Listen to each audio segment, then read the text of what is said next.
kelas ini dah boleh mula. Alright, bismillahirrahmanirrahim. Assalamualaikum semua. Selamat kembali kepada Ansara Muda Career Talk Series untuk bulan Januari 2021. So malam ni adalah siri terakhir untuk bulan ni.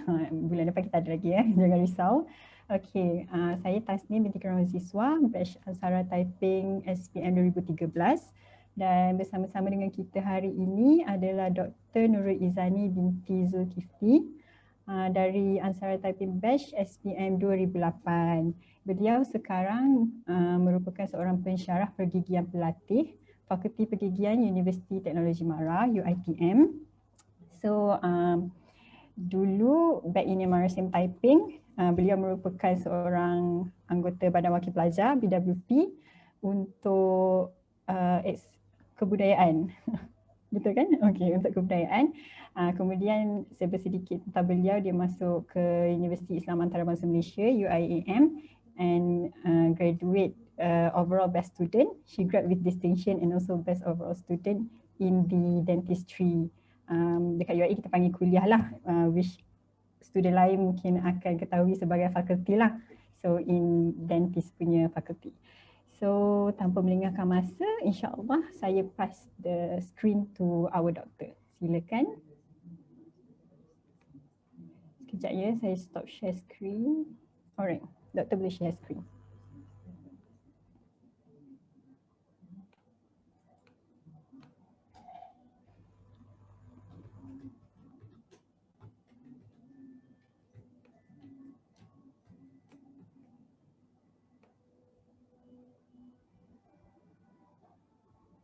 Alright, before that, saya nak announce ya, bersama-sama dengan kita ada Cikgu Aisyah, wakil Unit Bimbingan Kaunseling MRSM Typing. Cikgu Aisyah baru masuk.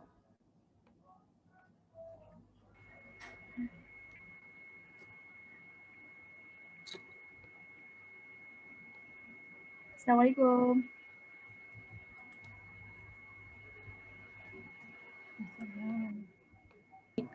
Okay. Alright, boleh dengar ke? Boleh, jelas. Okay, alright. Okay, bismillahirrahmanirrahim. Assalamualaikum warahmatullahi wabarakatuh. Thank you Tasnim. Alright. Apa khabar semua? Sihat hopefully everyone is doing well. Apa khabar Dr. Cikgu Aisyah? Sihat. Apa khabar Nurul Izani? Terima kasih. Sama-sama. Terima kasih juga. Pertama sekali saya nak ucapkan ribuan terima kasih kepada pihak Ansara Muda dan juga pihak Maktab atas kesediaan menjemput saya untuk memberi sedikit perkongsian kepada adik-adik kita. Okey, diharapkan apa yang saya kongsikan hari ini dapat memberi manfaat lah kepada adik-adik untuk merancang career, especially yang berminat dalam bidang dentistry. Alright. So basically apa yang saya nak kongsikan hari ini is journey saya, my story throughout my dentistry career daripada saya di Maktab sampailah sekarang. Okay, so this is my story, but actually this is not just about me. Dalam cerita saya ni saya akan sharekan sekali input-input dan juga info yang adik-adik perlu tahu, especially untuk melanjutkan untuk join bidang dentistry as part of your career. Okay, so this is my story. Okay, kejap Alright, okay. Sama juga seperti adik-adik yang lain, saya juga berasal ataupun bermula di MRSM Typing pada tahun 2007 dan tamat belajar pada tahun 2008. So kalau boleh nampak dekat slide saya ni, mouse saya nampak ke? Nampak.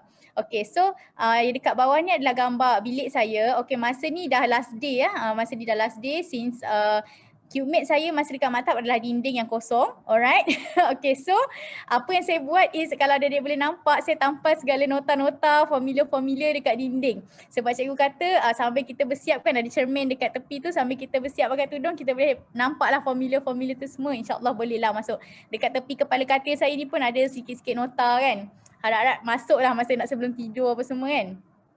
Okay, and then dekat sini adalah kawan-kawan saya, classmate, homeroom saya semasa di Maktab. Dan sama juga dengan adik-adik, dekat Maktab banyak aktiviti yang kita lakukan. Kita ada annual dinner, kita ada perayaan hari raya, kadang-kadang pergi bersukan, pergi Bukit Larut kan. So sebenarnya kehidupan dekat Maktab tu adalah kehidupan yang sangat-sangat akan dirindui, especially bila kita dah bekerja nanti kan, betul Okay, so try untuk treasure banyak momen dengan kawan-kawan, dengan cikgu dekat maktab, sebab nanti bila kita kerja, kita dah susah nak jumpa kawan-kawan ni semua, dan kita akan rasa rindu dekat zaman-zaman dekat maktab ni nanti. Okay? Alright, masa dekat maktab juga, saya merupakan ahli badan wakil pelajar. Okay, basically gambar dekat belah kiri ni gambar saya dan kawan-kawan videografi saya lah. Alright, dan kalau boleh nampak dekat tarikh gambar ni 25 Oktober 2008 adalah tarikh graduasi untuk batch 0708. So ni semua adalah kawan-kawan yang satu batch dengan saya lah. So kita orang angkatan ke-17. Alright, grad pada tahun 2008. Okay. Alright. Okay, next. Okay, this is me. Kalau dia boleh tengok dekat depan, dekat mana ni agak-agaknya? Okay, ni masa ni dekat depan Dewan Sri Larut, okay.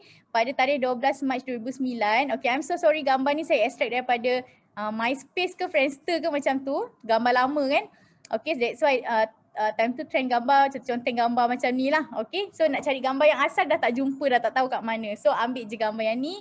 So basically ni saya tengah tunggu result SPM dekat depan pintu Dewan Sri Larut masa tu.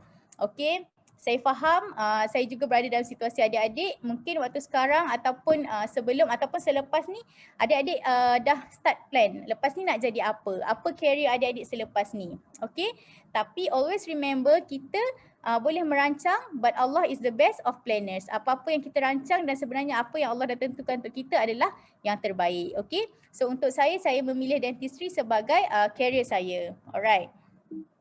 Okay.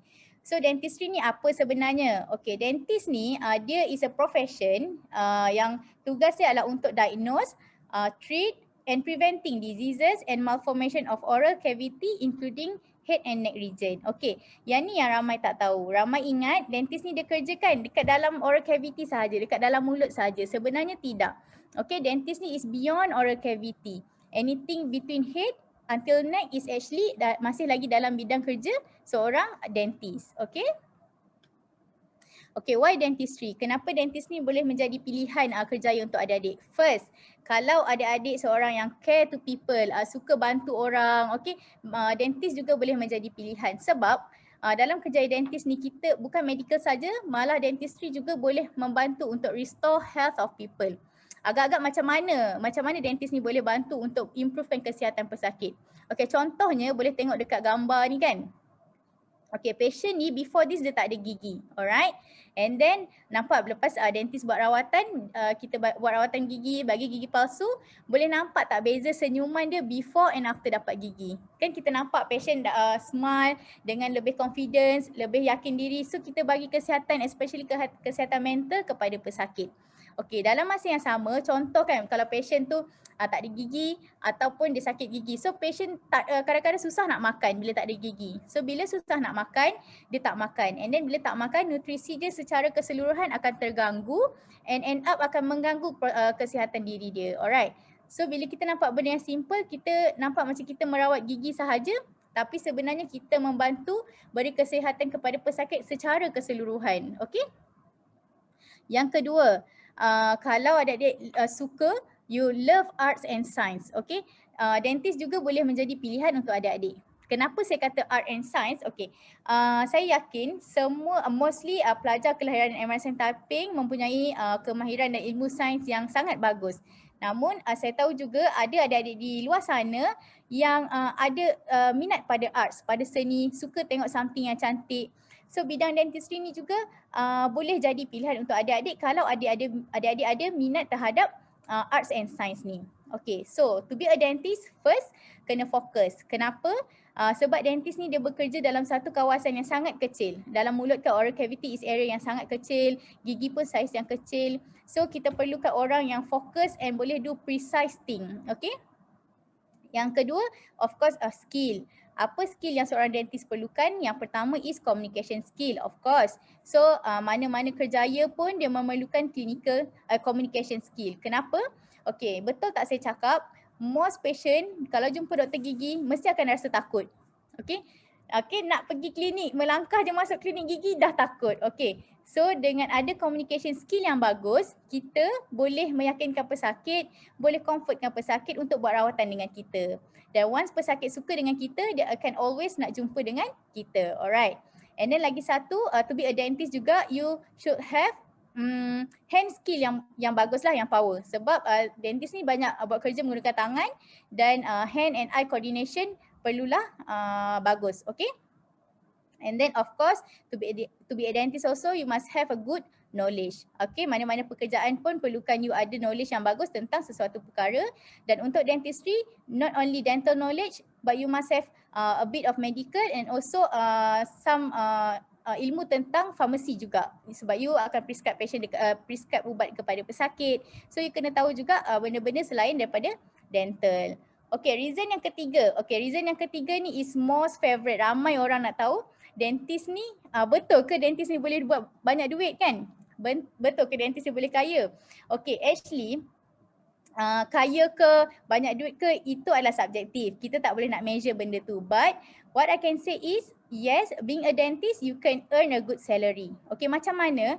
Sebab being a dentist, okay, you have a good qualification, okay, adik-adik ada certificate yang lebih, you boleh buka your own business, boleh buat klinik dental klinik sendiri. Alright, so bila ada klinik sendiri, you boleh run the business and then can earn good salary yang bagus. Other than that, kalau tak nak buka business pun it's okay, you can do locum. Locum ni nama lain dia is macam part time lah. Maksudnya kalau you bekerja, contoh bekerja di bawah KKM ataupun government, after office hour ataupun after weekend, you can do locum dekat mana-mana dental clinic yang buka offer lah. Alright. So dengan cara tu a dentist can earn a good salary. Kalau you nak earn more, you do more. Alright. So the salary actually flexible. Depends on kita punya kemampuan dan juga kita punya knowledge. Alright. And then apa yang bestnya, bila you ada a good salary, you can give back to community. Alright, kita boleh bantu orang di sekeliling kita yang memerlukan. Contohnya dalam situasi pandemik sekarang, kan banyak orang yang terjejas, okay, yang perlukan bantuan. So dengan salary yang bagus, kita boleh bantu orang lain yang memerlukan. Okay, contohnya macam Ustaz Abid Liu kan, dia bantu banyak orang dekat sekeliling dalam situasi sekarang. So yes, being a dentist you can earn a good salary and you can help more people. Alright. Okay. So, macam mana academic pathway nak jadi dentist ni? Of course, everything akan start dengan high school, which is now adik-adik daripada sekarang. High school, adik-adik akan ambil SPM tak lama lagi, and then ada juga yang bermula daripada O level, selalunya di private school lah. Okay, so after habis sekolah, adik-adik akan apply program pre-university ataupun foundation. Contohnya STPM, A-level, matrix asasi ataupun diploma in health science. Tapi most common pre-U ataupun foundation program yang pelajar MRSM apply adalah either A-level, matrix ataupun asasi. That one 3 common foundation program yang most student MRSM akan apply lah lepas habis SPM. Okay, so selalunya kalau yang nak belajar ke luar negara, program foundation diorang kebanyakannya akan ambil A-level, manakala yang akan belajar di dalam negara mostly akan ambil program matrix dan juga asasi. Okay, so selalunya program foundation ni is about 1 to 2 years, depends on the institution, depends pada result kita juga macam mana. And then after habis foundation, you can proceed to degree in dentistry for another 5 years. Alright, so after 5 years, finally graduation and yay, you become a dentist. Alright. Okay, so pre-university, this is very important for the students, for you all. Okay, untuk adik-adik ni, ini adalah langkah yang pertama sebab lepas je habis SPM, this is the first step yang adik-adik kena buat. Okay, apply any foundation ataupun pre-university program. So actually banyak universiti yang menawarkan program asasi ataupun foundation, matrix, tapi adik-adik kena tengok sama ada universiti itu punya preparation, adakah program persediaan untuk ambil dentist ataupun tidak. Alright. So antara contoh universiti awam yang menawarkan program asasi di Malaysia, okay, contohnya asasi Sains Hayat di UM. Okay, setiap universiti dia ada syarat am dan juga syarat khas untuk kita masuk ke universiti tersebut dan juga bidang tersebut. So saya ada sediakan link dekat bawah untuk setiap universiti yang menawarkan program asasi untuk adik-adik tengok syarat-syarat kemasukan ke universiti tersebut. Alright. Okey, selain daripada UM, UiTM juga menawarkan program asasi iaitu asasi sains untuk persediaan sebelum masuk ke dental school, degree in dentistry. Okey. Okey, seterusnya UIA. Okey. UIA pula untuk persediaan ke program dentistry, UIA menawarkan asasi pergigian. Okey, saya nak cerita sikit kelainan yang UIA tawarkan adalah UIA pada peringkat asasi lagi dia dah siap separatekan bidang mana yang you akan further masa degree nanti. Okey, Tasnim tahu kan, Tasnim pun grad UIA juga Okey. So apa kelebihannya di sini, actually bila you dah masuk asasi dalam pergigian dekat UIA, sebelah kaki you sebenarnya dah ada di main campus untuk bidang yang sama, untuk bidang dentistry. What you must do is kena score dan make sure requirement yang diperlukan untuk masuk ke Bachelor in Dental Surgery nanti cukup dan insyaAllah UIA akan serap student-student daripada asasi UIA sendiri. Berbeza dengan asasi UiTM ataupun UM di mana selepas habis asasi adik-adik kena apply semula UPU untuk dapatkan kos Bachelor in Dental Surgery di mana-mana universiti yang lain. Okay? Alright, dan seterusnya USIM juga menawarkan asasi ataupun foundation untuk dentistry. Okey, cuma bezanya di sini USIM dia perlukan sekurang-kurangnya kepujian ataupun grade C dalam subjek bahasa Arab atau yang sealiran dengannya, which is different dengan UIA yang ramai confuse. Untuk UIA tidak memerlukan subjek bahasa Arab. Okey, ini senarai subjek yang UIA perlukan. UIA tidak memerlukan subjek bahasa Arab untuk masuk ke program asasi mereka. Manakala untuk USIM mereka perlukan subjek bahasa Arab. Okay? Alright. So continue my cerita. Pada tahun 2009 saya sambung belajar di dalam bidang asasi pergigian di Pusat Asasi UIA, DPJ. Alright, so ini adalah gambar masa program ta'aruf ataupun orientasi. Okay, basically masa dekat UIA kita akan belajar subjek yang lebih kurang sama macam dekat maktab. Kita belajar fizik, kimia, bio, okay, and then maths, alright. Cumanya apa yang kita belajar akan lebih advance daripada sekolah lah. Okay, kita juga ada belajar additional subjek seperti komputer, English, Arabic language dan juga sedikit ilmu tentang Al-Quran. Which is bagi saya ini adalah bonus untuk student-student UIA sebab kita ada belajar lebih sikit tentang Al-Quran, bukan banyak, basic Al-Quran which boleh mengisi kita punya ilmu rohaniah yang mungkin bonus untuk kita semua, alright? Okay, dan saya tahu lagi satu soalan yang selalu bermain di fikiran adik-adik adalah bahasa Arab. Okay, bahasa Arab di UIA sebab ramai orang takut, ramai orang bila dah dapat UIA tak jadi nak masuk. Ada juga yang dah masuk first sem keluar sebabnya kena belajar bahasa Arab. Okay, untuk pengetahuan adik-adik semua, bahasa Arab di UIA adalah bahasa Arab yang sangat basic. Okay, dia sangat basic. Contohnya kita kena buat ayat saya nak pergi makan, saya nak pergi masjid, ayat-ayat basic yang macam tu, which saya sendiri tak ada basic bahasa Arab sebelum ni, tapi bahasa Arab yang UIA ajar tu insyaAllah kita boleh adapt dan saya percaya adik-adik juga boleh buat. Okay. Alright, so gambar dekat bawah ni adalah gambar saya dan rakan-rakan sekelas pada hari terakhir di Pusat Asasi UIA. Dan mereka inilah yang akan sama-sama bersama dengan saya di main campus dalam bidang dentistry nanti. So boleh nampak beza kat sini ratio student lelaki dentistry dengan student perempuan. Okay, so apa tunggu lagi? Jom join dentistry, alright? Okay, so dah habis asasi, kita sambung degree. Okay, untuk degree pula every institution, ya? Tasnim? Doktor, sorry nak mencelah sekejap. Okay. Untuk dentistry, bahasa Arab tu sampai level berapa? Sebab just to clarify dekat UIA kan certain courses bahasa Arab kita up to certain level kan. Sebab macam kuliah economics dia sampai level 2 je, which bahasa Arab kita sampai level 8. So untuk dentistry punya effect, okay. Maybe can untuk explain dentistry, okay, thank you. Untuk dentistry pun sama, kita sampai level 2 je. So that masa kat UIA kita ambil 2 kali lah bahasa Arab kan. Okay, satu sem, kira 2 sem lah belajar bahasa Arab kan. Okay, so continue. So memang basic je lah. Okay, basic je lah kan bila sampai level 2 kan. Okay, alright. Betul. So, okay, thank you. Alright. Okay, untuk entry requirements dekat universiti untuk program degree pula, every institution has different entry requirements. So kena check dekat setiap universiti tu punya website apa requirement yang setiap universiti tu perlukan. But what I can say here, most university dia punya common requirement is first CGPA masa dekat asasi must at least 3.5 and above. Okay, untuk nak join dentistry. Yang kedua, English qualification kena ambil MUET dan score at least band 3 ataupun band 4 depends on university. Kena check dekat dia punya website. Okay, what I want to advise you all here is I am not advising to score at least 3.5. Try to score more sebab persaingan tu tinggi dan sengit. Okey, kalau ramai yang skor, okey contohnya ramai yang skor for flat, ramai yang skor 3.7, so persaingan tu besar untuk adik-adik. So try untuk skor lebih daripada 3.5. Bukan sahaja asasi, malah masa SPM pun kalau boleh skor yang terbaik, try untuk skor yang terbaik. Okey? Alright, so kalau yang program dalam negara, ini adalah senarai IPTA yang menawarkan Bachelor in Dental Surgery. Kita ada UM, USM, UKM, UITM, UIA dan juga USIM. Manakala untuk IPTS, kita ada AIMS, PIDC, MAHSA, IMU, Melaka Manipal College, SEGI dengan Lincoln University. Alright, saya tahu ramai juga di luar sana yang nak sambung belajar di luar negara kan? Okay?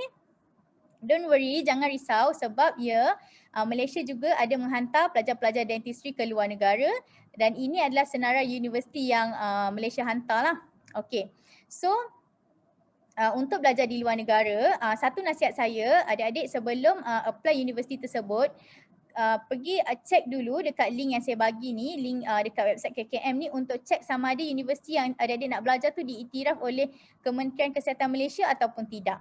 Okey, apa yang pentingnya untuk tahu universiti ni qualified ataupun tidak adalah bila adik-adik habis belajar nanti dan nak bekerja di Malaysia, kalau universiti tu tak diiktiraf oleh kerajaan Malaysia, dia akan buat problem nanti masa nak bekerja. Okay, so better check first universiti yang adik-adik nak pergi belajar tu ada tak dalam senarai universiti yang diiktiraf, baru apply universiti tersebut. Alright? Okay. So macam mana pula dengan tuition fee? Alright, ni basically rough cost belajar dentistry di Malaysia. It is about 14 to 60k per year. Okay, the difference of the price ni sebab of course kalau belajar di universiti awam sedikit murah lah berbanding belajar di universiti swasta. Dan mungkin kalau belajar di luar negara, kos dia juga berbeza, mungkin lebih sedikit sebab ada kos-kos yang lain juga. Okay, so macam mana dengan tuition fund ataupun scholarship? Okay, before this, untuk semua critical courses iaitu medical, dental dan juga pharmacy automatically ditaja oleh JPA untuk student IPTA. Alright, tapi beberapa tahun yang lepas JPA dah tukar dia punya polisi ataupun style. Okay, student still can apply, cumanya dia dah tak automatically dapat. Maksudnya adik-adik kena score result yang bagus, all rounder in everything, okay, dengan personality yang bagus everything, boleh apply JPA. So don't worry, JPA masih buka lagi scholarship, cuma kena apply secara manual lah everyone. Okay, and then boleh juga try tengok dekat MARA. MARA pun ada menawarkan scholarship untuk student-student dental. Cumanya MARA ni adik-adik kena check dengan current situation macam mana. Masa nak sambung belajar nanti kena check either MARA ni punya polisi masih full scholarship ataupun ada yang juga buat partial loan ataupun full loan, depends pada kita punya pointer, result macam tu. So kena check pada current situation macam mana polisi MARA time tu. Okay, and then of course boleh juga apply PTPTN. Okay, besides all these three, adik-adik juga boleh try tengok any private scholarship, macam contoh yayasan negeri ataupun Wisma-Wisma ataupun company-company yang buat scholarship untuk student. Tapi saya ada satu advice kat sini, bila nak apply private scholarship ni, first kali kena check either scholarship tu cover tak untuk course dentistry. Okay, sebab kadang-kadang dia cover only selected course saja. And then second, kena tengok dia ada apa-apa requirement tak selepas kita grad nanti. Okay, sebab kadang-kadang ada private scholarship yang nak kita bekerja dengan mereka selepas kita grad. So kena tengok dia punya syarat and then requirement tu betul-betul before apply the scholarship. Alright. Okay, so sambung cerita balik. Okay, in 2011 saya sambung belajar in Bachelor of Dental Surgery di UIA Kuantan, Pahang. Okay, this is our kuliah, our faculty. Okay, very nice, very cantik and best lah sebab dia bangunan baru masa kat Kuantan tu. Okay, so satu perkara yang saya nak share adalah, okay, untuk melangkahkan kaki ke Menara Gading ataupun universiti adalah impian dan cita-cita setiap ibu bapa. Alright, so tugas kita sebagai anak, kita kena belajar bersungguh-sungguh untuk happykan dan melunaskan keinginan dan cita-cita kedua ibu bapa kita di samping kita mengejar cita-cita kita, betul? Okay, so this is me and my parents all the way from KL hantar ke Kuantan untuk daftar pada hari pertama di UIA Kuantan, masa tu di main campus. Okay, gambar kat bawah ni saya nak tunjuk. Masa ni dekat atas ni adalah semua student yang kena daftar. So parents semua tunggu dekat bawah kemah lah. Bawah kemah ni dia sangat panas, tak ada kipas, ramai sangat orang dekat bawah tu. Tapi kalau adik-adik boleh tahu, riak wajah ibu bapa yang tunggu anak-anak dia daftar kat situ sangat bangga dan sangat gembira melihat anak-anak mereka melanjutkan pelajaran ke universiti. So ingat nasihat saya, belajar bersungguh-sungguh daripada sekarang supaya kita dapat happykan kedua ibu bapa kita. Okay? Okay, so basically secara briefly masa first year dentistry kita akan belajar basic dulu. Okay, dekat bawah ni kalau adik-adik boleh nampak, ini semua adalah kelahiran daripada MRSM Typing, satu batch dengan saya dan sekarang ni semua ni bekerja sebagai dentist di Malaysia. Okay, so masa ni kita ada program sukan antara universiti, so kita dapat jumpa dekat situ. So sekarang ni semua ni dah jadi doktor gigi lah, kawan-kawan yang sama-sama satu batch dengan saya masa dekat MRSM Typing dulu. Okay, masa first year juga kita diberi vaksin sebagai persediaan sebelum kita berjumpa dengan pesakit. Okay, untuk subjek dental pula, mainly kita belajar basic lah, kita kenal gigi, apa beza gigi dewasa dan kanak-kanak, berapa lapisan gigi, benda-benda asas macam tu. Okay, lagi satu benda yang selalu first year dental student ataupun medical student tak sabar nak tunggu is belajar dengan cadaver. Okay, cadaver tu adalah mayat yang diawet so that kita dapat belajar secara live. Macam dalam gambar ni, saya tengah pegang lungs paru-paru, okay, ada usus dekat sini, so kita boleh belajar secara live untuk tengok sistem badan manusia. Okay, lagi satu benda yang menarik juga masa first year kami dibawa ke zoo negara. Okay, bukan untuk buat lawatan tengok haiwan ke apa, tapi kalau boleh tengok dalam gambar ni kita tengah belajar dan diajar tentang struktur gigi haiwan, iaitu this one is monyet Monyet, ada kucing, ada gajah masa tu, so that kita boleh belajar benda yang lain selain daripada sistem gigi manusia sahaja. Alright. Okay, masa second year pula, second year is pre-clinical year. Maksudnya persediaan sebelum berjumpa dengan pesakit. Sebab nanti masa third year kita dah nak start jumpa patient. So sebagai persediaan kita buat rawatan kepada patung dulu. Okay, so basically kita akan kenal dulu barang-barang dental. Barang-barang dental ni nampak macam sama semua, tapi sebenarnya semua ni tak sama dan semua ni ada fungsi yang tersendiri. Okay, lagi satu juga masa second year kita start kumpul gigi, kita pergi dekat klinik-klinik gigi dekat luar, kita minta diorang bagi dekat kita gigi patient-patient yang diorang cabut sebab kita orang nak praktis atas gigi-gigi yang dicabut ni dekat patung ni. Okay, sebagai persediaan lah sebelum kita berjumpa dengan patient. So basically dekat gigi-gigi ni yang kita belajar tampal gigi, kita belajar buat gigi palsu. Okay. Alright, so nampak dekat sini penatnya jadi dental student ni kan belajar je ke? Sebenarnya tidak. Banyak lagi perkara-perkara menarik yang kita buat semasa belajar untuk happykan kehidupan kita masa kita di universiti. Contohnya kita ada buat family day, kita buat BBQ, kadang-kadang pergi piknik dekat pantai, okay? Sebab dekat Kuantan ada Teluk Cempedak kan. Kadang-kadang stres, nak exam apa semua, pergi duduk kat pantai dulu pagi-pagi. Okay, lepas tu kadang-kadang pergi mandi swimming pool, pergi bersukan, hiking, banyak lagi aktiviti. So aktiviti ni semua yang buat kita refresh every day untuk the next day. Okay. Alright, so masa third year pula, third year ni yang ramai orang suka sebab kita dah nak masuk klinik. So kita dah nak jumpa patient. So nampak kan happy face, dapat uniform baru. Okay, duduk first day dalam klinik. So this is me and my partner and our cubicle. So tiap orang dapat partner and cubicle masing-masing dan kita akan bekerja dekat situ selama setahun tu lah. Okay, another thing masa third year, selain daripada clinical, kita juga ada hospital posting untuk subjek medical and surgery. Okay, secara asas lah, mungkin tak spesifik student medical, tapi kita still kena belajar. Kenapa? Sebab as a dentist, okay, anything can happen dekat kita punya dental chair. Contohnya patient datang, tiba-tiba dia boleh pengsan dekat dental chair. Ataupun kita tengah buat rawatan, tiba-tiba dia sesak nafas. So that's why as a dentist, we are also a doctor, so that kita kena tahu juga management pesakit-pesakit kalau datang dekat kita. Sebab patient datang ni as a human, as a whole. Dia bawa the whole body jumpa kita, bukannya gigi sahaja. Okay. Alright, so selain daripada itu masa third year juga kita ada buat bakti siswa sebab kita nak kena promote dekat orang-orang luar untuk datang buat rawatan dekat kita sebab kita perlukan patient juga. And then of course gambar dekat bawah ni is mostly my first experience lah. Of course everything yang first kita kena capture untuk kenangan. Alright, lepas tu dah banyak-banyak dah lost lah gambar-gambar semua. Okay, so this is my first patient, first time cabut gigi orang, first time bagi injection, okay. And then this one kita kena belajar suture juga sebab dalam dentist juga kita kadang-kadang buat surgery, okay. Kadang-kadang patient pun bibir boleh terkoyak, so kita juga bertanggungjawab untuk belajar suture ataupun jahitan, okay. Alright, fourth year. Fourth year, highlight untuk fourth year, fourth year ni adalah research. Okay, mainly kita akan belajar buat research from the beginning sampailah habis.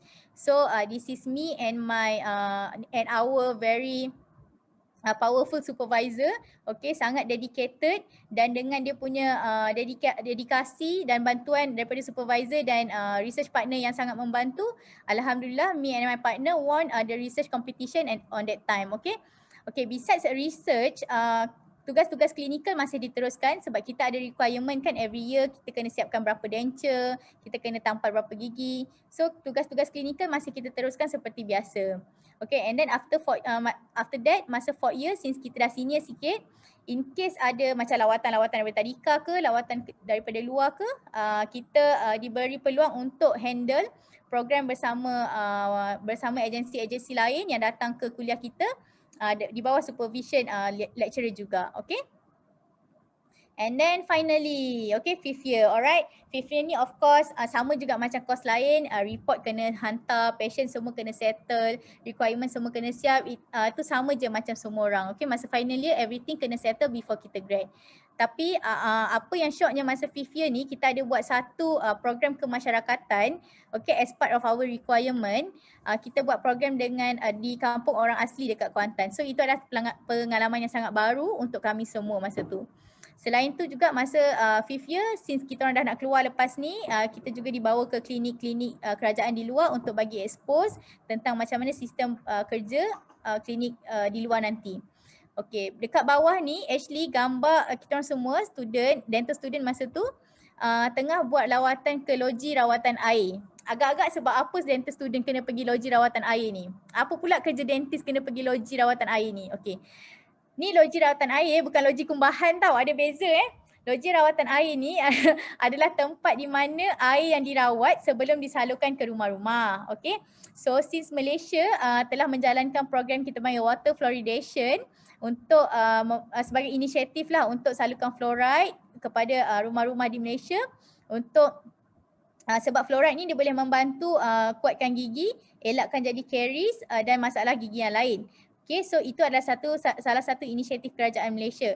So as a dentist nanti kita bertanggungjawab untuk memantau kandungan fluoride yang diletakkan di dalam air supaya ianya mengikut piawaian. Okay, faham That's why dentist pun kena pergi lawat loji rawatan air untuk tugas tersebut.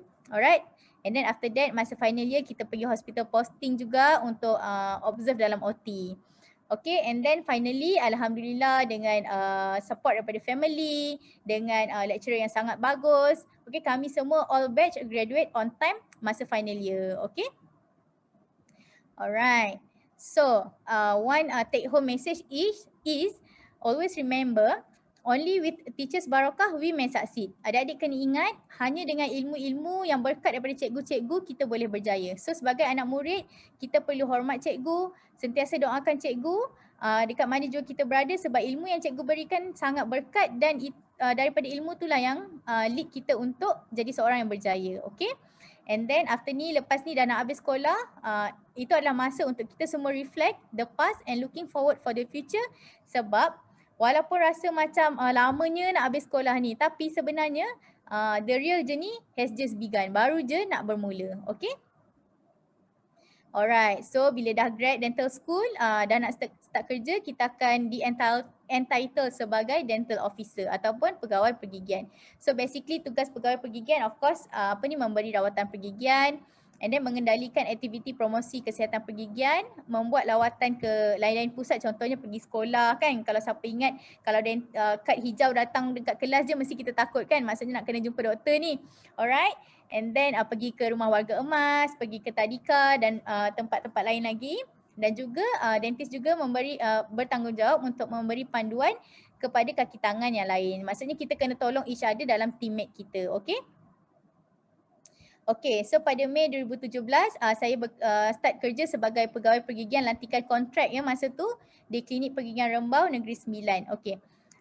jangan takut dengan title contract sebab kita memang tak boleh nak buat apa-apa sebab itu adalah situasi sekarang. Medical, dental, pharmacy memang dalam situasi sekarang. So kita memang kena face situasi tu dan apa yang kita boleh buat, kita try to cari backup plan. Okay, always have backup plan supaya anything happen kita ada something else. Alright? So this is us lah masa hari awal-awal tengah lapor diri apa semua, and then kalau perasan dekat bawah ni, this is not my twins. This is my sister, adik saya yang juga dental officer juga yang sekarang ni masih bekerja, yang sedang bekerja di KKM jugalah. Okay. Alright, so basically gambar dekat sini adik-adik boleh nampak tugas-tugas pegawai pergigian buat rawatan pergigian di klinik. Kadang-kadang kita ada home visit kalau patient tu tak boleh nak bangun, patient tu paralyzed ataupun stroke, kita ada pergi home visit untuk lawat pesakit. Kalau ada program dekat luar, kita attend juga buat pemeriksaan dan rawatan pergigian. Okay, and then lagi satu jangan tak tahu, dentist juga ada yang bekerja di hospital. Okay, bukan saja klinik gigi. So bila dentist bekerja di hospital, they have to attend OT, maksudnya ada pembedahan, ada surgery yang diorang kena attend, especially any surgery yang within head and neck region. Okay. Okay, gambar dekat sini saya saja nak letak. Okay, this is braces. Alright. Saya nak bagi satu awareness lah, pesanan masyarakat dekat sini. Braces ni is actually salah satu rawatan pergigian. Tapi sekarang ni ramai yang salah faham, diorang anggap braces ni adalah trend. Okay, so banyak fake dentist dekat luar sana, dia try untuk ambil peluang ni dengan promote rawatan braces yang mereka belajar di YouTube dan mereka menyampaikan dengan cara yang salah. Okay, especially kepada golongan remaja. Okay, so nasihat saya kepada adik-adik semua, kalau yang berminat nak buat rawatan braces, make sure adik-adik pergi ke klinik gigi yang berdaftar dan jumpa doktor gigi yang bertauliah untuk dapatkan rawatan braces ni. Okay. Alright, itu je ke kerja dentist? Tidak. Sebagai dentist kita bukan saja buat kerja rawatan-rawatan sahaja, malah kita juga pergi ke sekolah untuk memberi ceramah, okey, bagi ceramah kesihatan pergigian kepada masyarakat, kepada adik-adik di sekolah. Kalau ada program luar, contohnya ada pameran ke apa semua, kita kena attend, okey, untuk bagi pendidikan. Dan of course yang bawah ni semua orang ada pengalaman, kan, masa sekolah rendah tadika dulu, nurse datang sekolah gosok gigi dekat tepi longkang, kan. Itu semua pun di bawah bidang kerja sebagai pegawai pergigian. Okey. Selain tu, kalau adik-adik ada bakat yang lain, adik-adik juga boleh kembangkan dalam bidang dentistry ni. Macam mana? Contohnya kalau adik-adik kreatif, boleh hasilkan bahan-bahan promosi pergigian and then kalau pandai berlakon, boleh join team berlakon sebab sekarang ni pun kita sedang menyampaikan maklumat melalui media sosial. So kita ada buat short video, okay. And then kalau pandai menari, boleh menari. Kalau pandai menyanyi, yes, dental pun ada tim basker juga untuk menyampaikan lagu-lagu yang berunsurkan kesihatan pergigian. Okay, so banyak bakat yang sebenarnya adik-adik boleh keluarkan, boleh curahkan bila bekerja dalam bidang dentistry ni. Okay. Okay, this is me and my team. Saya berada dalam tim media masa di Negeri Sembilan. So apa yang kami sedang lakukan adalah kami sedang hasilkan poster-poster infografik untuk disalurkan di media sosial untuk memberi maklumat kepada masyarakat. Sebab kita tahu media sosial sekarang ni adalah medium yang sangat powerful untuk kita menyampaikan maklumat kepada orang ramai. Okay. So ni adalah contoh-contoh poster yang saya hasilkan semasa bekerja di Negeri Sembilan dulu. Alright.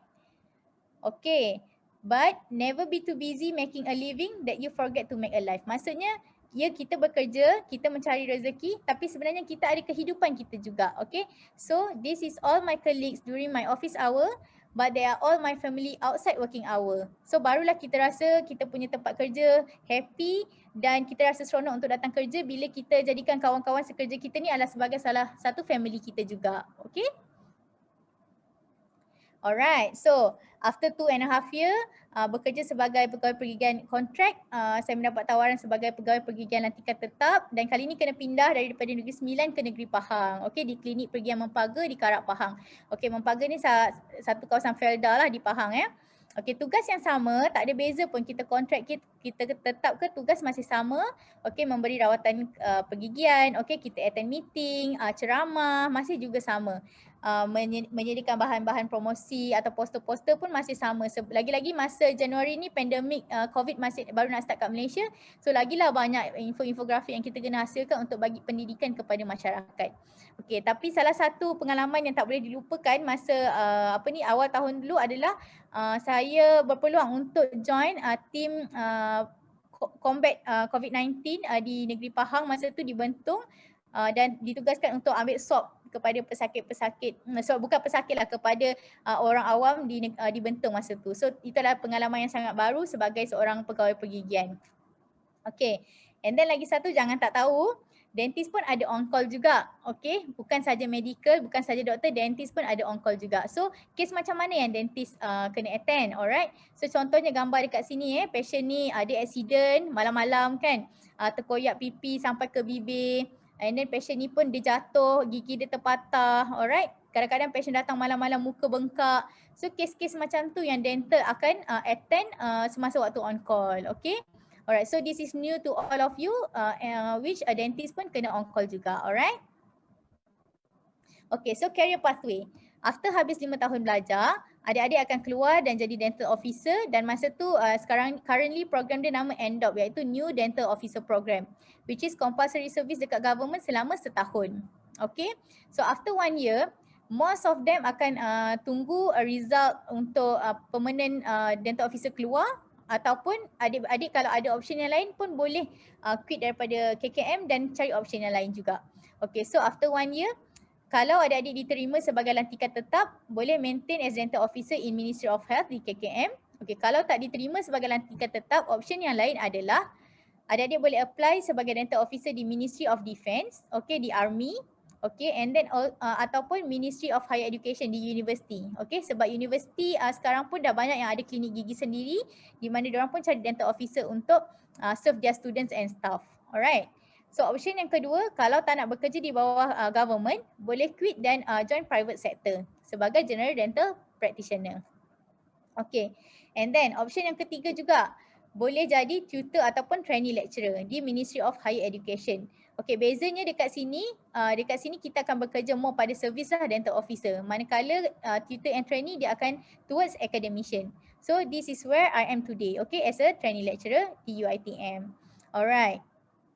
So yang keempat adalah sebagai spokesperson untuk oral supplier company. Contohnya macam Colgate, okay, company-company dental yang produk-produk dental, kadang-kadang dia pun memerlukan dentist untuk promote ataupun jadi spokesperson for their products. So this one pun boleh jadi option bila adik-adik bekerja sebagai dentist. Okay, so after that, kalau adik-adik ada plan untuk expand your career, nak expand lagi knowledge, there are two options actually.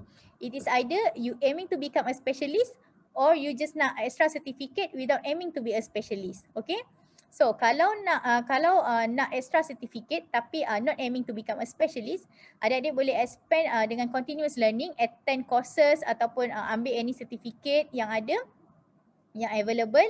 Selalunya the short courses lah for few months ataupun dalam tempoh yang pendek. And then when you obtain the certificate, you still jadi general dental practitioner.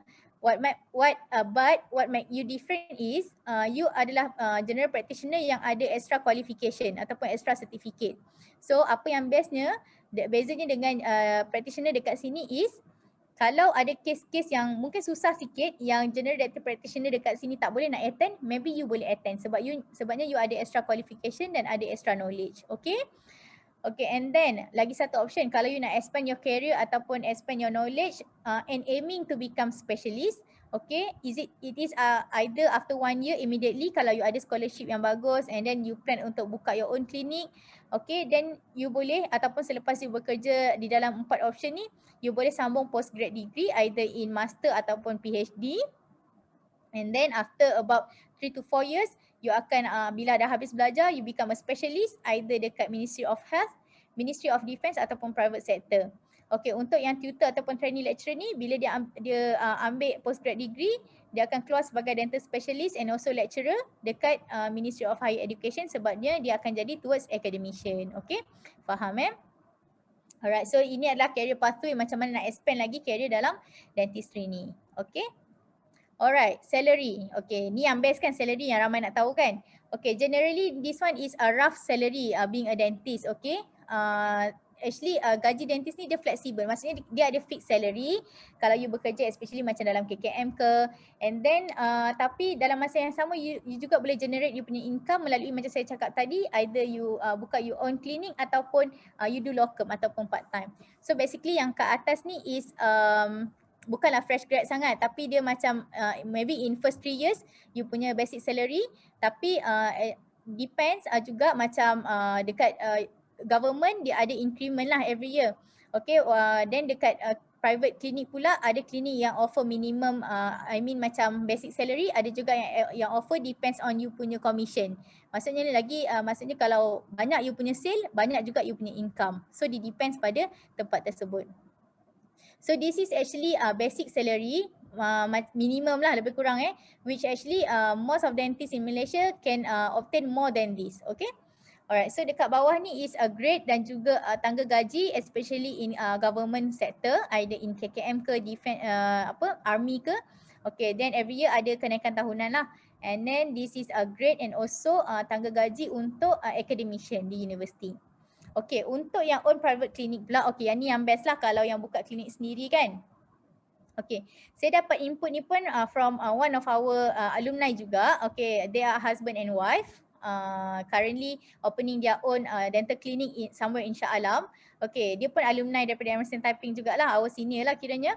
Okay, dia kata kalau klinik tu first 3 years, the sale of the clinic might go to 20 to 60,000 per month.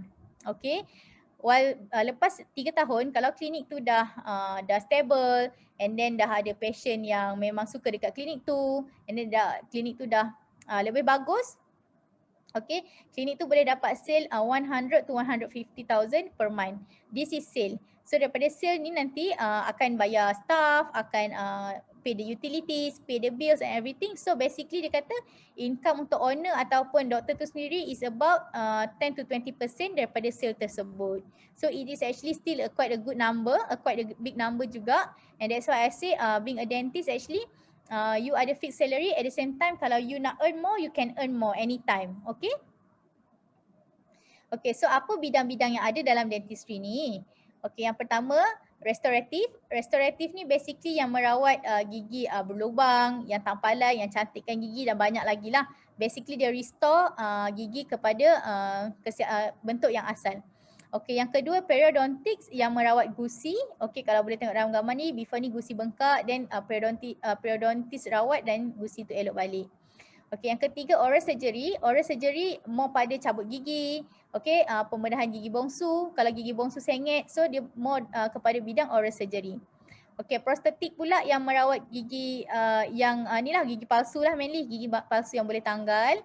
Okay, public health adalah bidang yang sangat penting juga dalam dentistry sebab public health ni yang akan study prevalent case kat Malaysia, buat report dan juga diorang juga yang bertanggungjawab untuk menyampaikan maklumat-maklumat tentang info kesihatan kepada masyarakat. Okay, pediatrics of course everyone knows rasanya, okay, yang rawat kanak-kanak. Orthodontics is most favorite, okay, yang buat rawatan braces, orthodontics. Okay, next kita ada prosthodontics. Prosthodontics ni lebih kurang prostetik, dia gigi palsu juga tapi gigi palsu yang maintain dalam mulut, yang tak perlu nak buka pakai rendam malam-malam tu. Okay, dia fix macam crown and bridge macam tu. Okay, and then kita ada oral radiology. Oral radiology anything about radiograph and also imaging. And then special needs dentistry yang deal dengan warga istimewa, contohnya kanak-kanak Down syndrome, okay, autism, okay, yang ni akan dihandle oleh special need dentistry. And then oral and maxillofacial surgery, OMFS, yang ni yang mainly akan handle kes-kes trauma dekat hospital. So mainly OMFS ni bekerja di hospital lah, rahang patah, okay, gigi tercabut, gusi accident apa semua, kes-kes trauma akan handle oleh OMFS.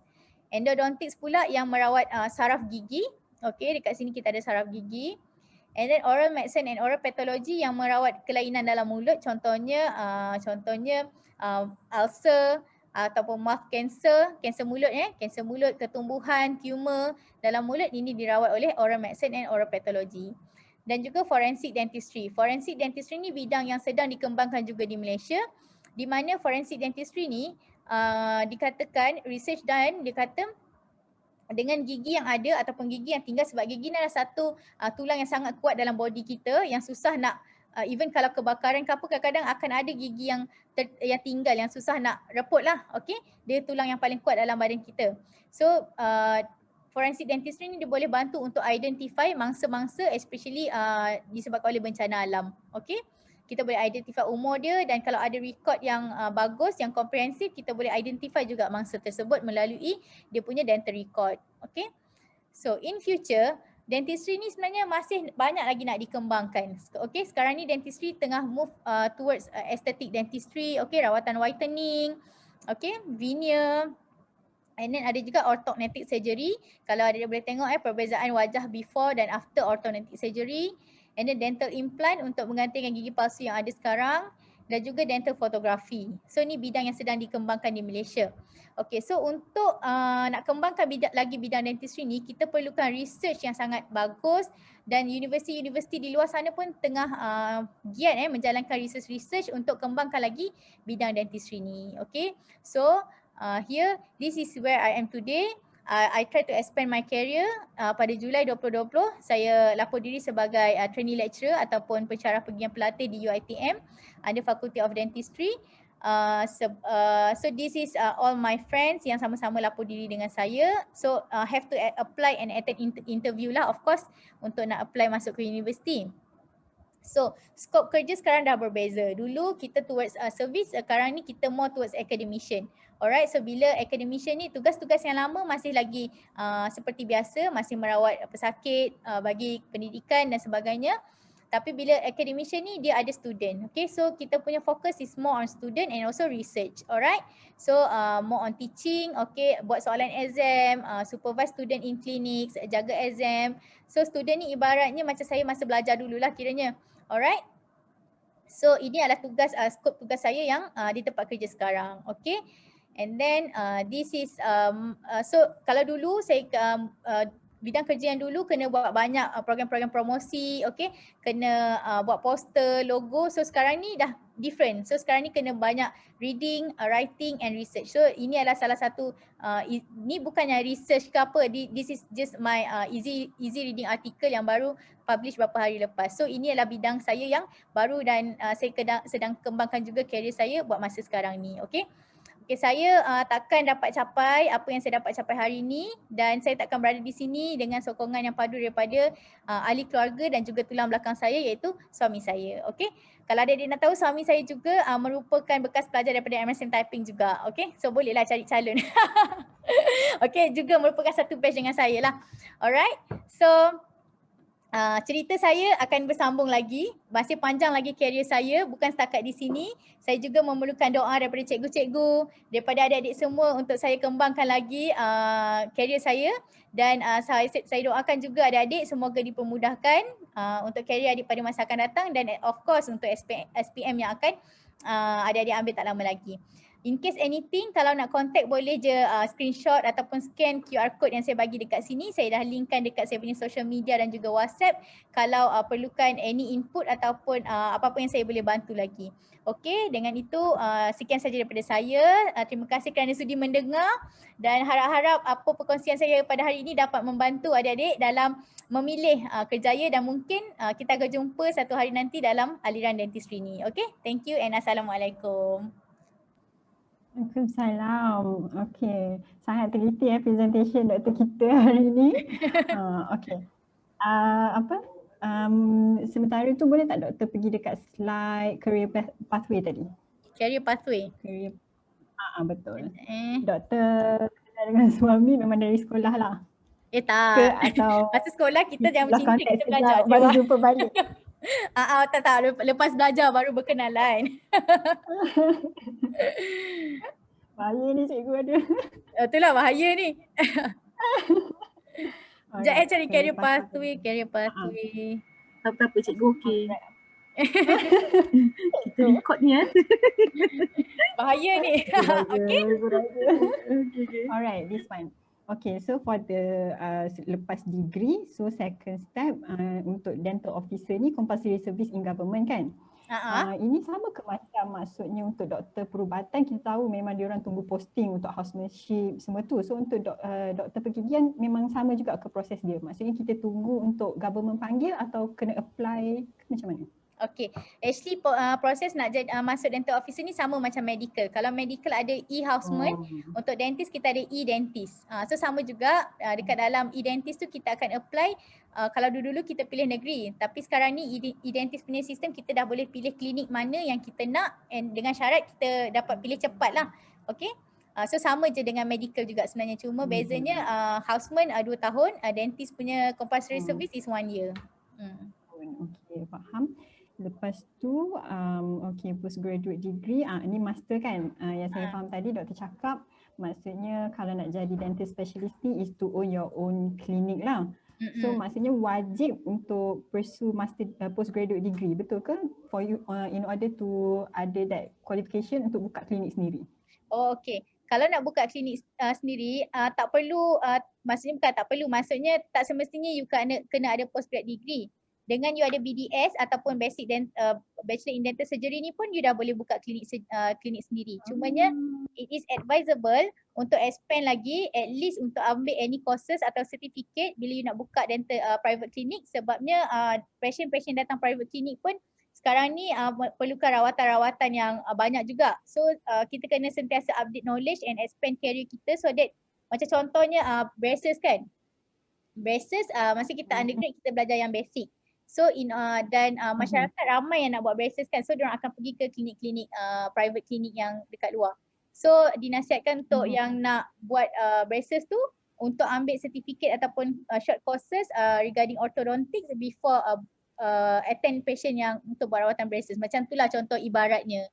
Maksudnya tak semestinya kena ada specialist in postgrad degree tu untuk buka private clinic. As long as you ada BDS pun dah boleh buka dental clinic dah sebenarnya. Okay, faham. Nah, tapi maksudnya untuk buka klinik sendiri ni ada particular licensing ke? Maksudnya macam you kena ada apply license yang under badan I don't know, badan pergigian ke something like that ke? Tak ada pun. Oh, okay.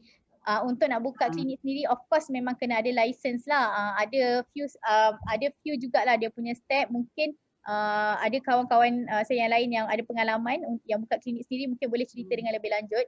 Tapi apa yang setakat pengetahuan saya, kalau nak buka klinik gigi, first of course dengan ada BDS pun you dah boleh buka klinik, and then license yang ada mesti kena ada lah, sebabnya klinik kita nak buka pun mesti ikut piawaian macam mana yang government tetapkan, yang KKM tetapkan. Sebabnya bila kita buka klinik akan ada time-time yang pegawai daripada KKM akan datang untuk audit klinik dan sebagainya. Alright. So still kena apply license. Itu semua memang kenalah macam kita buka company jugalah. Okay, faham. Alright.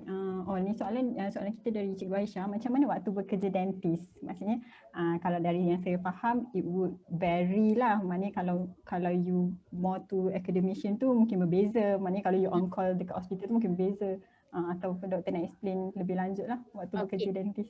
Alright, basically waktu bekerja dentist, kalau dekat government, okay, sama ada dekat hospital ataupun dekat klinik, usually 8 to 5 lah, sama je 8 to 5.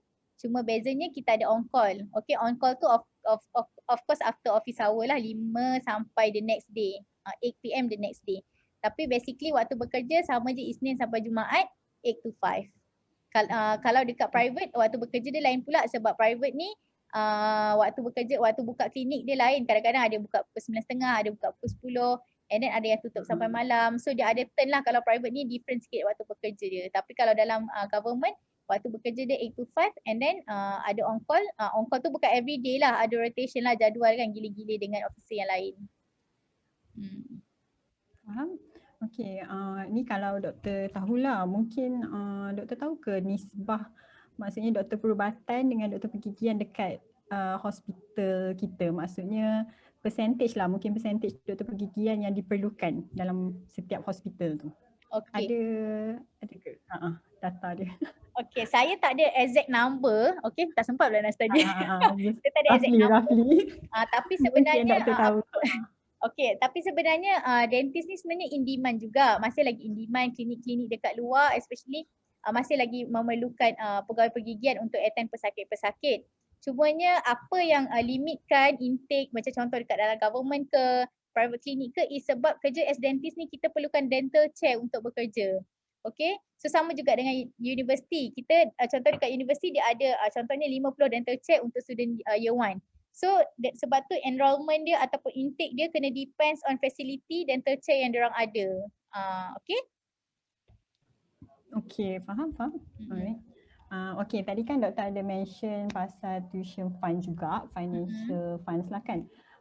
And doktor ada mention maybe certain private companies ke atau companies lah yang akan taja. Ada tak any familiar companies yang come into mind ataupun memang companies yang familiar with dental students yang memang offer tajaan untuk dentistry itself? Okay, so far semasa saya belajar saya tak ada dengar lagi siapa-siapa yang ambil private scholar. Mungkin sebab masa tu memang mostly tajaan daripada JPA.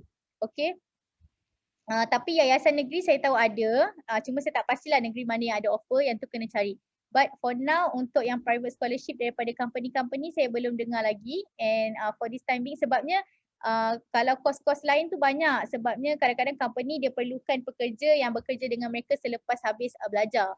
So untuk dentist ni sebab kebanyakannya akan bekerja di bawah kerajaan dan juga private, so tak banyak company yang offer untuk kos dentistry. That's why kena check lah sebenarnya. Tapi yayasan negeri insyaAllah ada, cuma kena check negeri mana yang ada offer untuk scholarship tu. I see, faham. Okay, ada yang mungkin kurang faham tadi. Dr. Izzani mention about dental chair, maknanya kerusi dan kerusi yang sakit duduk tu lah kan? Dental chair, okay, contohnya lah contohnya klinik gigi dekat kerajaan, contohnya ada 3 dental chair. Okay, 3 dental chair. So officer dalam tu contohnya ada 10. Alright, so walaupun okay, 3 orang, contoh 3 orang akan bekerja dekat setiap dental check, dan yang lain-lain kena pergi sekolah apa semua kan. So apa yang limitkan kita punya intake adalah bilangan fasiliti yang kita ada. Maksudnya kalau kita boleh buka banyak lagi dental check, banyak lagi bilik, of course kita banyak lagi intake staff ataupun student yang boleh ambil dekat universiti ataupun dekat klinik. Alright, so sebab itulah beza dengan medical. Dentist ni kita depends on kita punya facility, kita punya dental check, kita punya handpiece, instrumen yang kita ada, tu yang limitkan intake sebenarnya. Faham. Okay, dan doktor sendiri secara peribadi, kenapa doktor pilih to go for academic instead of practice lah dekat luar? Okay, alright. So before this saya bekerja dalam bidang services lah dan sekarang ni towards academician. Yang pertama of course sebenarnya daripada kecil saya berminat jadi cikgu. Okay, sebab ayah saya seorang cikgu. So actually memang nak jadi cikgu. But then macam saya cakap, Allah dah plan yang terbaik, so jadi dentist. Alright, so bila ada option untuk towards academician ni, of course lah saya nak cuba grab. Tapi masa apply tu kita tak pasti sebab ramai sangat yang akan attend interview. Lagi-lagi dengan situasi sekarang kan dengan electrical contract, so banyak yang akan apply. Bila ada opening je dekat universiti ataupun dekat sektor-sektor yang lain, ramai yang akan apply. So that's why memang satu cita-cita saya yang utama memang nak jadi towards academician. Dan yang kedua, saya percaya dengan pathway yang di academician ni saya dapat expand lagi career sebab of course bila universiti ni dia more on research, dia more on reading, okay, and then kita pun educate student. So at the same time bila kita nak ajar student, of course kita sendiri akan baca balik kan. So that's why saya pilih academician untuk saya expand lagi career and untuk tambah ilmu lah sebenarnya. Faham? Okay. Tapi sebab cita-cita yang awal tu lah untuk jadi cikgu, so interest you academician lagi lah. Faham. Okay, saya nak tanya tadi, okay. Kan dalam semua course pun memang kita ada option lah untuk buat local ataupun overseas. So macam kalau doktor sendiri, if lah para pelajar memang ada that option to go overseas, so memang dinasihatkan untuk pergi overseas ke atau memang local je pun macam okay? Okay. Saya actually untuk program dentistry dekat Malaysia, okay, since saya belajar dekat UIA and then sekarang saya bekerja di UiTM, saya nampak sistem universiti dekat Malaysia untuk program dentistry ni sebenarnya dah sangat bagus. Okay, very excellent. Itu yang pertama. Dan yang kedua, bila sistem universiti dekat Malaysia, dia akan ikut pathway macam mana kerajaan Malaysia lah, KKM. So sebenarnya benda yang kita belajar dekat dalam Malaysia ni banyak mengikut KKM. So bila kita nak keluar, benda tu tak banyak beza. Alright. Tapi sebenarnya universiti luar juga, macam kita, saya of course ada kawan-kawan yang grad daripada universiti luar pun sebenarnya tak jauh beza. Mana-mana dalam negara ataupun luar negara, saya nampak performance yang sama. Okay. Cumanya of course bila dalam Malaysia ni macam saya cakap, cara adapt dengan Malaysia punya cara tu lebih mudah lah sebab kita dah didedahkan dengan klinik-klinik dekat Malaysia, bahan-bahan dekat Malaysia yang dipakai. And then contoh patient-patient dekat Malaysia pun sebab setiap negara kan dia ada variety. Macam negara sana penduduk dia mungkin bentuk gigi dia lain sikit, bahan-bahan dia orang pakai lain sikit. So benda-benda macam tu lah yang membezakan. Tapi by time bekerja, mostly saya nampak performance yang sama lah, sama ada dalam negara ataupun luar negara.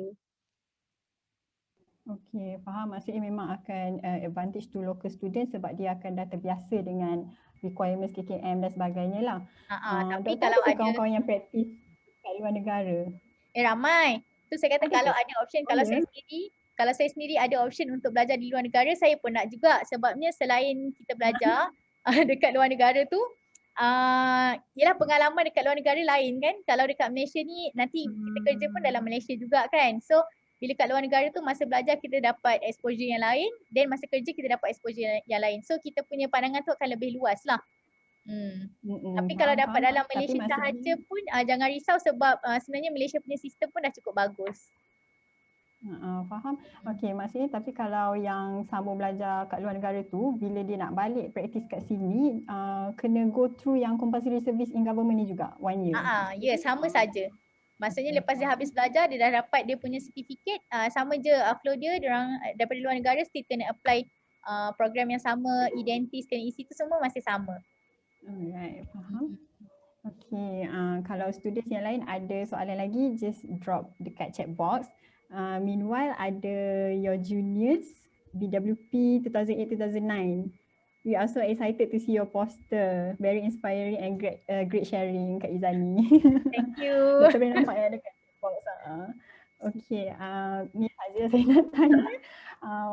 Sebab dari doktor kan, ada beza ke ubat gigi dekat pasar? Okay. Untuk ubat gigi, untuk ubat gigi sebenarnya untuk dentist kita tak pernah bercakap awak kena guna ubat gigi ni, awak kena guna berus gigi ni, tak. Apa yang kita advise cari ubat gigi yang ada fluorida. Itu yang paling penting sebenarnya. Okay, fluoride ni cerita sikit lah pasal fluoride ni kan. Fluoride ni dia berfungsi untuk kuatkan gigi kita tau. Dia boleh elakkan gigi kita daripada jadi caries ataupun berlubang. Okay, macam mana kita tahu? Sebab before this ada satu study, dululah zaman dulu dia tengok satu kawasan tempat ni, orang dekat situ gigi dia orang kuat dan tak berlubang. And then satu lagi kawasan gigi dia banyak yang rosak. So dia orang study apa yang membezakan dua tempat ni. After saintis belajar, dia tengok sumber air daripada dua tempat tersebut. Okay, tempat yang ada gigi yang elok ni, masyarakat gigi yang elok ni, sumber air dia ada kandungan fluoride yang mencukupi. So that's why sekarang ni Malaysia introduce water fluoridation dalam sistem perairan di Malaysia. Dan kita as a dentist pun kita akan advise untuk guna ubat gigi yang berfluorida. Brand apa tak kisah. Tapi maksudnya tapi maksudnya untuk ubat gigi yang maknanya original kandungan fluorida sahaja ataupun yang ada ekstra macam mint ke apa ke, adakah itu membuatkan kandungan fluorida dia less dari yang ori ni? Oh, tak ada pun. As long as dia ada tulis, dia bukanlah tulis ubat gigi dia tak tulis fluorida tau kat situ. Nama dia macam contohnya sodium fluoride, macam tu lah. Okay. Alright. So mint ke flavor ke dia tak ganggu lah kandungan fluoride ke apa, boleh je. Faham. Lepas tu, dalam banyak-banyak local university, kenapa pilihan Dr. UiTM? Untuk sambung untuk kerja sekarang. Sambung kerja. Okay. So satu of course kita kenal UiTM sendiri kan. UiTM pun university actually of course UIA yang tercinta mestilah yang terbaik kan. Cumanya kalau saya dapat actually masa after saya grad saya apply UIA tapi mungkin masa tu belum ada bukaan ke, belum ada opening lah. And then second bila kita dah kahwin ni tempat lah sebab UiTM dia dekat dengan rumah. So kita pilih UiTM. And then of course performance UiTM pun kita tahu bagus. UiTM pun antara universiti yang besar juga kat Malaysia ni. Okay, saya tengok dia punya profile pun very good. So dia pun jadi salah satu pilihan saya lah kenapa saya pilih UiTM. Okay, and then Lagi satu UiTM ni juga diorang ada satu team yang sangat besar. So kita punya networking dekat dalam UiTM tu sangat bagus lah. Okay. So that's why kenapa saya pilih UiTM. And then lagi satu sebenarnya rezeki juga sebab masa try nak apply kan kita buka website sebab untuk post dekat universiti ni dia tak buka on the spot tau. Dia kita kena sentiasa rajin untuk buka website universiti tengok ada kekosongan ke tak. Sebab dia depends pada universiti tu. Kalau dia perlukan officer dia akan buka iklan. So mungkin dah jadi rezeki saya di situ masa tu UiTM ada buat opening. So saya apply masa tu. Dan mungkin masa tu universiti lain belum buka ataupun tak ada kekosongan lagi. So that's why I pilih UiTM lah masa tu. Okay, faham. Okay, kita dah tak ada terima apa-apa soalan. Doktor penat tak tengok gigi orang? Tak adalah dia jadi Nak tanya? automatic. Ya, Tanya-tanya. Cikgu nak tanya. boleh. Cikgu nak tanya. Sebab bila cikgu tengok Dr. Izani terangkan kat kita, sangat menarik lah kan. Macam kita nak belajar pula pengigian ni kan. Okay, cikgu nak tanya apa kepuasan paling besar sekali berada dalam kerjaya ni? Sorry Apa cikgu kepuasan paling besar sekali untuk doktor? Apa kepuasan paling besar sekali kepuasan. yang Dr. Izani, kepuasan dalam kerja ni, apa dalam kerja ni, apa yang Dr. Izani rasa? Apa kepuasan dia yang paling besar? Kalau macam cikgu, asalkan pelajar tu jadi manusia, cikgu dah alhamdulillah. Kepuasan tu besar, kan? Macam mana doktor macam mana? Alright, kepuasan bekerja sebagai dentist, dalam dua point of view satu dalam bidang servis masa kat KKM. Kepuasan saya bila of course kita rawat patient tu datang dengan muka riak wajah yang macam tak selesa, sakit apa semua tapi balik dengan happy, balik dengan senyuman. Okay, yang kedua bila contoh macam especially gigi depan kan datang dengan berlubang, balik dengan tampalan gigi yang cantik dan patient senyum dengan confident, tu pun kepuasan untuk kita. Yang ketiga, yang paling best adalah bila kita cabut gigi tu senang nak keluar. Itu sangat puas. Okay, untuk semua dentist pun. Alright. And then bila dalam point of view yang kedua ni pula, lagi satu masa servis macam contoh patient yang saya kerja kat Rembau dulu. So Rembau tu kawasan macam kampung, yang sangat tenang, patient-patient dia baik-baik kan, pakcik-pakcik kat situ. So bila kita rawat, diorang ada bagi appreciation macam thank you doktor, apa semua tu pun bagi kepuasan juga dekat kita. Okay, and then kadang-kadang macam-macam lah penduduk kat sana. Okay, untuk point of view academician pula, satu sama juga macam cikgu, bila kita tengok student kita grad, nampak happy bila result diorang keluar kan, diorang lulus after belajar 5 tahun, diorang happy, memang memberi kepuasan kepada kita. Okay, and then bila dia keluar, dia ingat apa yang kita ajar kan, apa yang kita share kepada mereka, itu pun memberi kepuasan juga dalam bidang academician. And of course, bila dalam academician ni kalau kita write something, artikel ke, kita buat research ke, kalau research kita tu dipublish, tu pun memberi kepuasan kepada diri saya juga dalam pekerjaan dentist ni. Okay ke cikgu? Menjawab soalan? Menjawab ke cikgu? Menjawab. Izani, kalau Izani boleh cakap dekat pelajar cikgu kan, especially yang form 5 yang sedang mencari career ni kan, apa the best advice Izani untuk pelajar yang dia masih lagi tak tahu apa yang dia nak after this? Alright. So first kali kalau masih confused lagi nak ambil apa lepas ni, first kali saya rasa cari dulu minat. Okay, sebenarnya minat tu ada sama ada adik-adik minat ke arah sains. Kalau sains yang ke arah biologi, biologi, chemistry ni semua towards of course medical, dentistry, pharmacy ataupun kos-kos ke arah medical. Kalau minat ke arah bio, chemistry macam tu.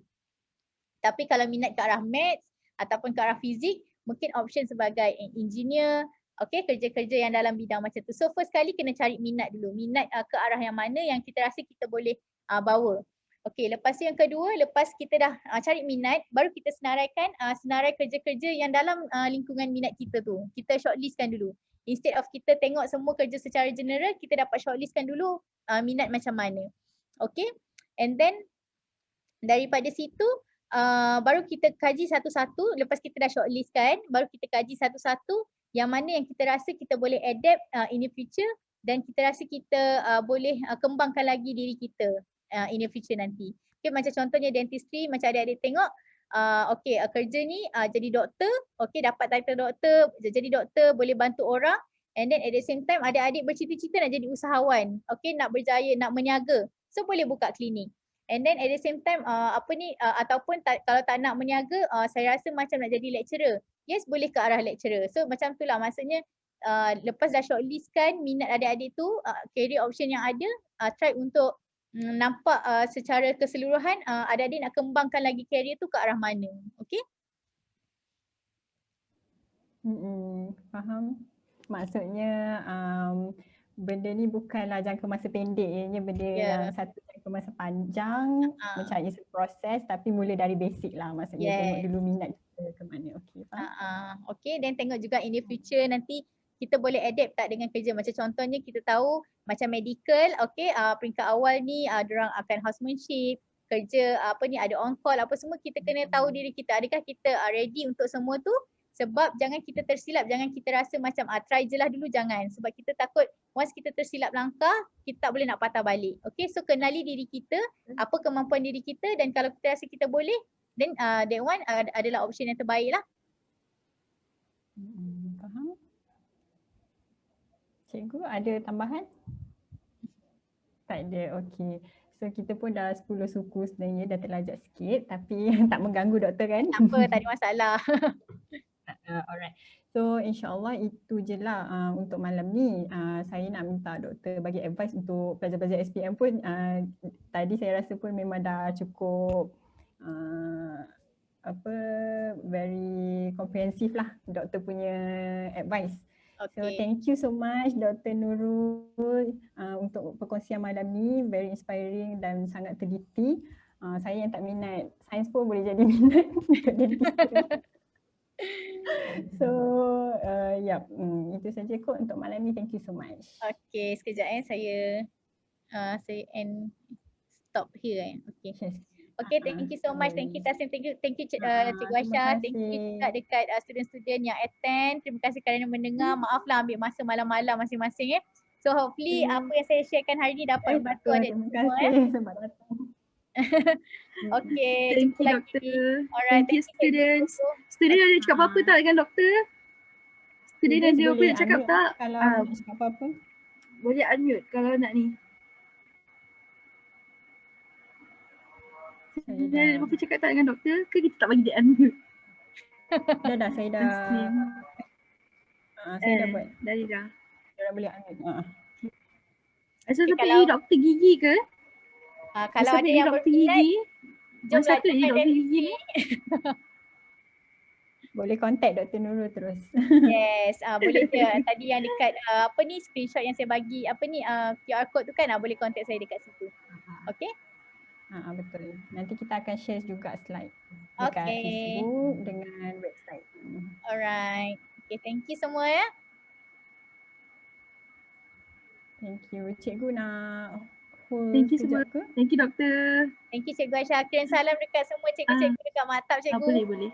Saya tunggu sekejap Saya tunggu sekejap